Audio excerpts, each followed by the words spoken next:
And now, from the CFTK TV studios, this is Northwest Connections with your host, Robert Pictou. Welcome to Northwest Connections. I'm your host, Robert Pictou. Our show today comes to you from the traditional and unceded territory of the Tsimshian people.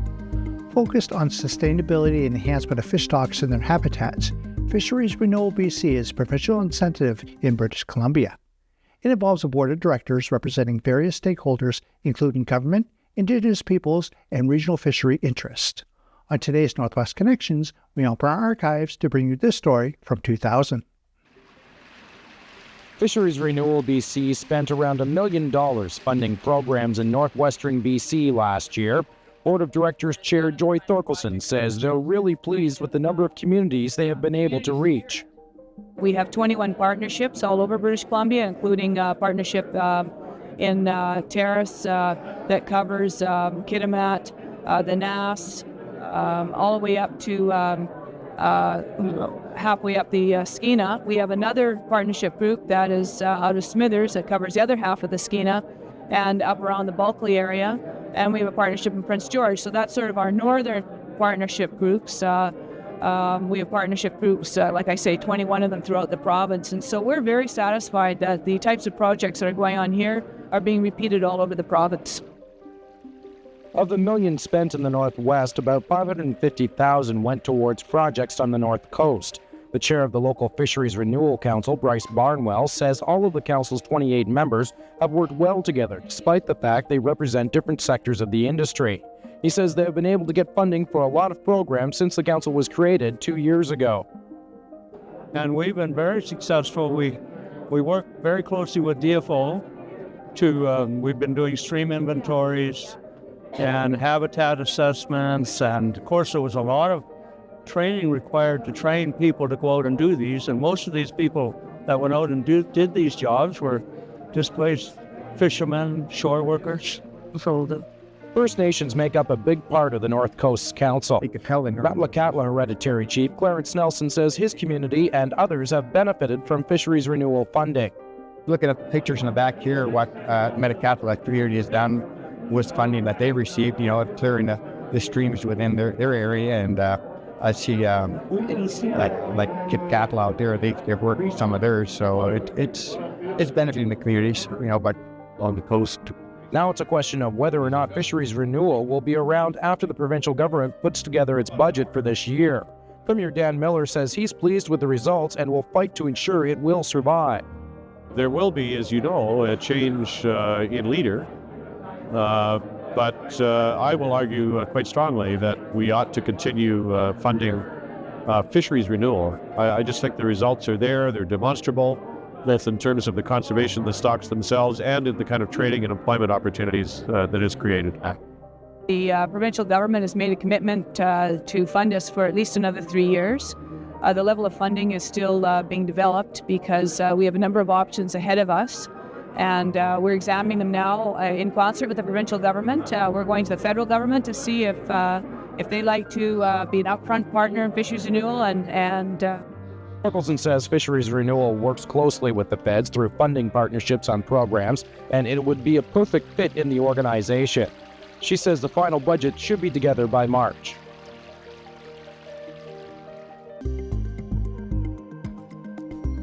Northwest Connections will be right back after these messages.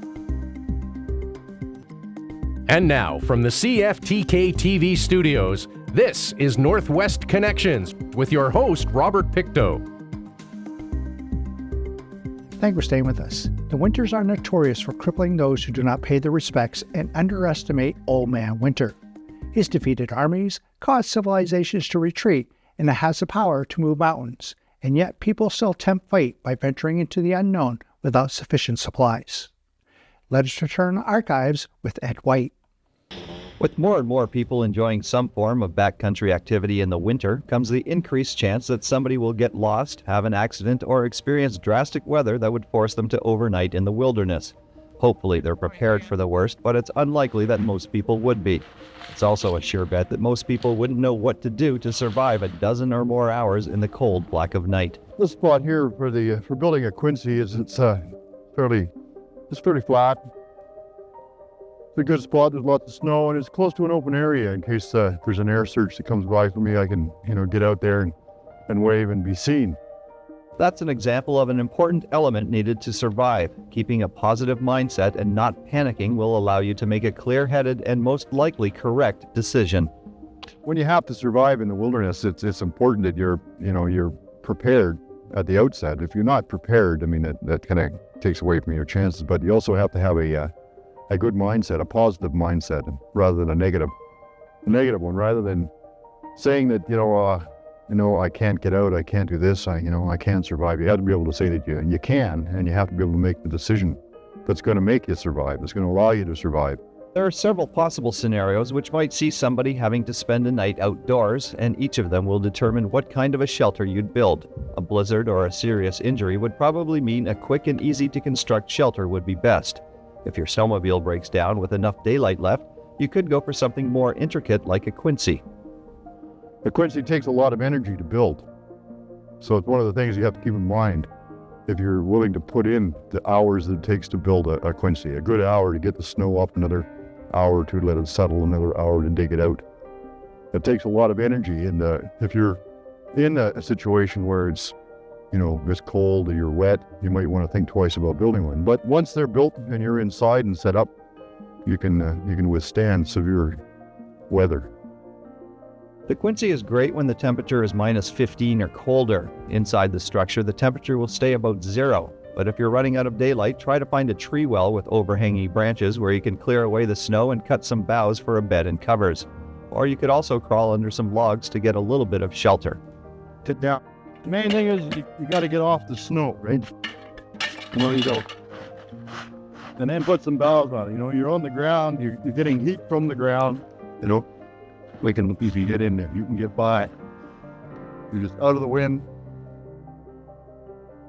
Something fairly easy that doesn't take a lot of time to build is a trench. If you don't have a shovel, you can use snowshoes or skis to build it, then use them as the base for the roof. If you got a little snowfall while I'm in there, wouldn't make any difference. I'm already sealed in. And if it turned to rain, I would still have snow on top, but I would put a space blanket or whatever on top of the snow to keep the rain from going through. The digging and cutting of the boughs and putting the finishing touches on the trench should take about 20 minutes. It goes back in 6 foot or so. It's a little wide in the way it looks here because I got part of the entrance plugged. When your shelter is completed, Caddy recommends a little bit of exercise before you sack out. I would go for a good brisk walk before I go in there. Any kind of shelter, quincy, snow cave, tree well, trench, doesn't matter. Before you crawl in, go for a quick walk. Why is that? You get warm. But don't drink too much water, or else you'll have to leave the shelter to go to the bathroom and the heat will escape. But before you crawl into your emergency shelter, set up a light so you'll have a better chance of being found. Helicopter, aircraft, searches, anybody could see that. It could be that, I go to sleep in here and I wouldn't hear them go past. But why would you just happen to have that kind of a light with you? Because before you left for your day of fun, you took the time to prepare for the unknown.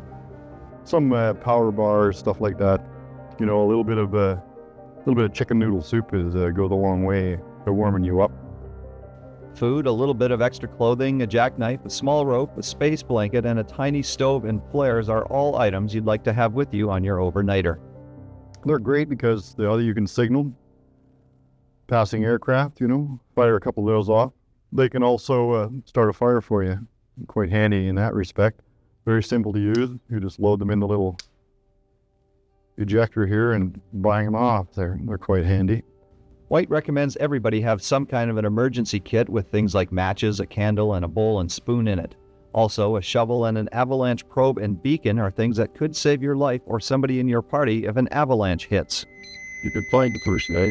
Alright. And they also have The extra stuff doesn't take up that much room, but you'll sure be glad you packed it if disaster strikes.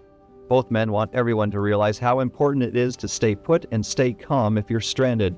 Running around in a state of panic will burn off a lot of energy, which may end up killing you in a matter of hours. If you let the situation get the better of you, there's no telling what crazy things might happen. For instance, they'll cross roads and keep on going into the bush for no apparent reason. A lot of people, just out of the fear, I suppose, of being embarrassed, will sometimes avoid other people because they don't want to be found. They want to get out on their own so badly that they don't want to admit that I'm lost and I need help, and that's, like I say, one of the emotional responses that people exhibit. To help keep panic at bay, you must tell yourself that people will know you haven't returned and a search and rescue team is heading out to find you at daybreak. Another thing White says you have to avoid is hypothermia. The brain shuts down, oftentimes causing the victim to think they're warm, which leads to the removal of clothing, then death. But in order to be rescued, you must tell somebody where you're going and when you'll be back, and be prepared. Something does happen, which, the odds are on that it's not going to happen to you, but when it does, it's nice to have a few things. It's nice to be able to make a cup of tea, or a bowl of soup, or to light a fire if you have to stay out overnight, especially in the wintertime. There's nothing worse than spending a 14-hour night with no fire.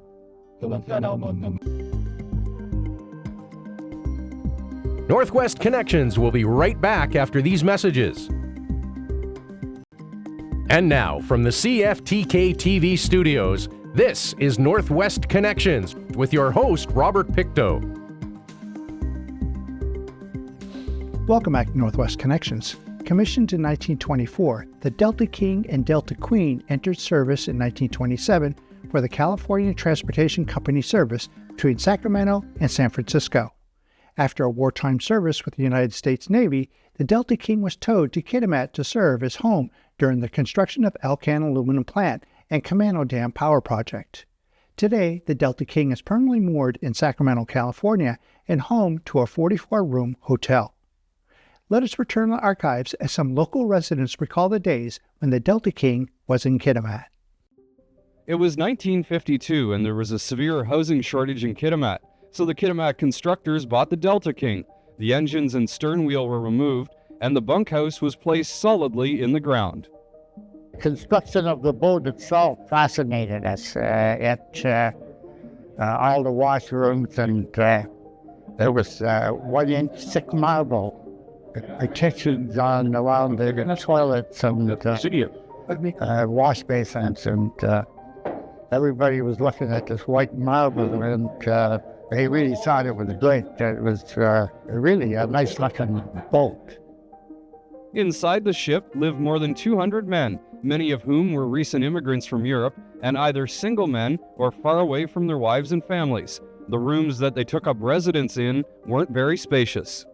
My room was perhaps just wide enough to accommodate 2 small beds and a small table between the beds and a window and 2 chairs. The quarters were very dim lit, no windows. We were under the surface. The little dike that was built around the Delta King, we were below that, so to speak, below sea level. While the Delta King provided accommodation, it also supplied steam heat for many buildings in the area, and as a result, the boilers were going all the time. These were oil-burning boilers, and the oil apparently would just, a huge black cloud of oily soot would come wafting across the smelter site. And apparently, I read one fellow was saying that he can remember having to wipe his chair off and wipe his desk off all the time because of this soot that was flying all over everything, and not one piece of paper was mailed out without having this sooty material on it. During the 1950s, Kitimat was populated predominantly by males in their early 20s or 30s. With very few women and families living in the community, the Delta King became one of the party places. The only entertainment was what we created ourselves. And obviously, there were parties going on all the time on a regular basis. And it was a regular thing that anybody could go into any house into a party as long as you brought a Kitimat suitcase. And the Kitimat suitcase was a 12-pack of beer. Now, if you want a night shift and you want to sleep during the day, that might be a little bit of a problem once in a while. But it was normally, we're young and stuff, so it wasn't that bad, like a party would go on every night. Somebody was partying. Security came once in a while, quieten things down a little bit, but never got really out of hand. Some people had boxes and boxes of beer and liquor. I was invited by a man. He says, "Why don't you come over to my place for a drink?" His place was lined with boxes, full boxes of alcohol. "What do you want? Whiskey, cognac, beer? It's all here." He spent a fortune. So I was amazed. While the booze was flowing, another common form of entertainment on the Delta King was gambling. I know I lost a few bucks there and I made a little bit money, you know. But the best thing was for anyone to sell the booze there, you know. You always got your cut there. And these were the jolly good days, you know. I mean, it was very nice for everybody to participate in it, you know. Every payday, there were lots of stories about people losing their entire paycheck to the gambling tent. It was crazy, a crazy time. After 7 years, the days of the Delta King in Kitimat ended in 1959. After a number of ownership changes, the ship can now be found anchored in Sacramento, California. After being restored to its original appearance, it's now a theater, restaurant, hotel, and museum. If you'd like to see more on the history of the Delta King, there's a permanent display of an exhibit at Kitimat's Centennial Museum. Northwest Connections will be right back after these messages. And now, from the CFTK TV studios, this is Northwest Connections with your host, Robert Pictou. The first National Hockey League Old Timers Tournament, or a tournament featuring teams composed of former NHL players, was held in 1975. It took place in Ontario, featuring teams of over 1,200 players in 4 divisions. Selection was based on age and players' background. In this final segment of Northwest Connections, we return to the archives to an Old Timers game in Kitimat. The NHL Old Timers arrive in Kitimat about 45 minutes before game time. This would be their final game of a tough road trip, 22 games in 23 days. In fact, the night before, the team played in Medicine Hat, Alberta. This trip is pretty tough because we have, I think we've been back to Vancouver about 10 times. It's amazing that they all know us by names right now, that every time we have to go to a certain location in BC, we have to go back to the origin of Vancouver in order to make our flight connection. So. But outside of that, it's been a very, very successful tour. A select team from Kitimat and Terrace were hoping to grab some of that success, but over the past 11 years, the NHL Old Timers have lost less than 10 games. However, one of those losses came in Kitimat about a decade ago. As a result, the Old Timers are always ready for this annual contest. They have a pretty good hockey club here, and we have missed a couple guys, but we'll do our best, and we haven't lost very much, but we got a lot of pride, and we'll give it our top, all our best. It's very good for us because a lot of times you play teams where you don't have that competition, and it gets to a point where it's kind of a boring game for the fans. One guy that's never boring is Dave Tiger Williams. In his NHL days, he always tried to get the opposition off their game, and he still does today. The NHL all-time penalty minute leader relishes the intimidator role, so a certain reporter tried to get him fired up before the game. A guy like you, why do you have to wear elbow pads?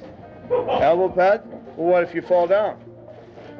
What if you're running into some idiot in the media and you want to elbow him in the head? Why would you want to hurt your elbow when you can use the elbow pad to hurt him?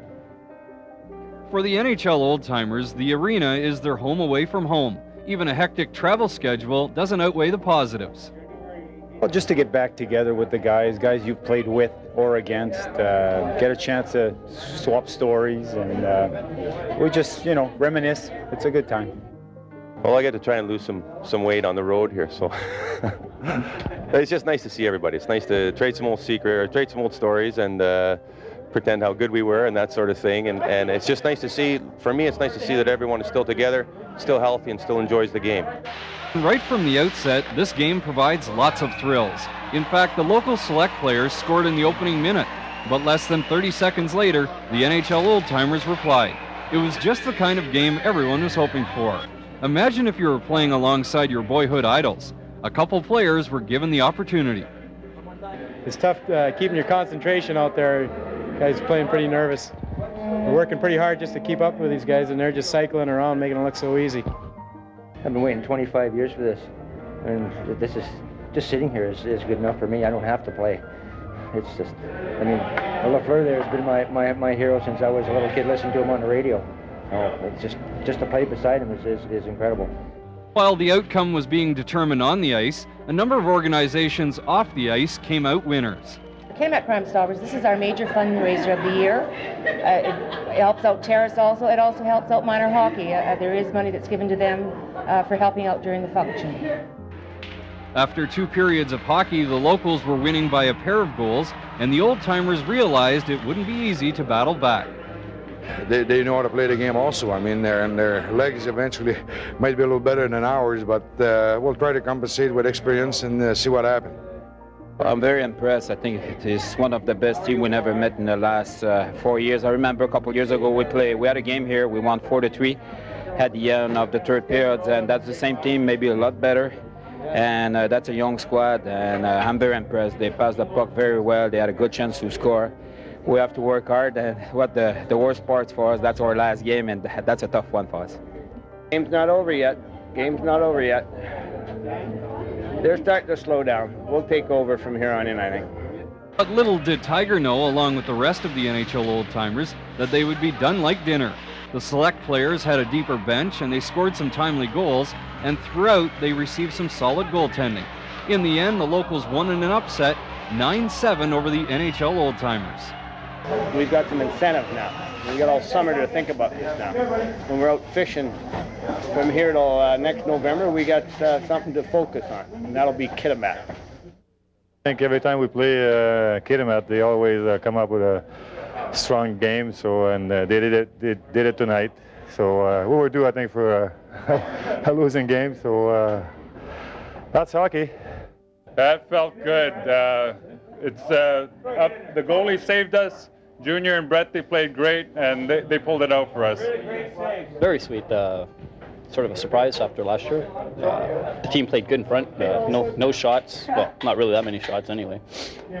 Other than that, the other goalie done pretty good too. For those that took part or watched it firsthand, it was a great night of hockey. A night in Kitimat that won't be forgotten. In our classroom, Mr. Chapman gave us a poster that we had to do, and it was a contest in the Forestry Week, so National Forestry Week. So we had to make the poster, and I made the poster, and he sent it off to the forestry building. How'd you make out? I got first place here, and when I went to the provincials, I didn't get anything. That I put a poster in for the National Forest Week poster, and I sent mine away with Clea's, and my poster got second in regionals, and I was sent to provincials, and I guess they liked my poster better than Clea's. No offense. Fair. Thank you for joining us for this episode of Northwest Connections. The greatest distance in the existence of man is not from here to there, but the connection from his mind and heart. If we can conquer that distance, we can soar like an eagle and realize our immensity within. I'm Robert Pictou.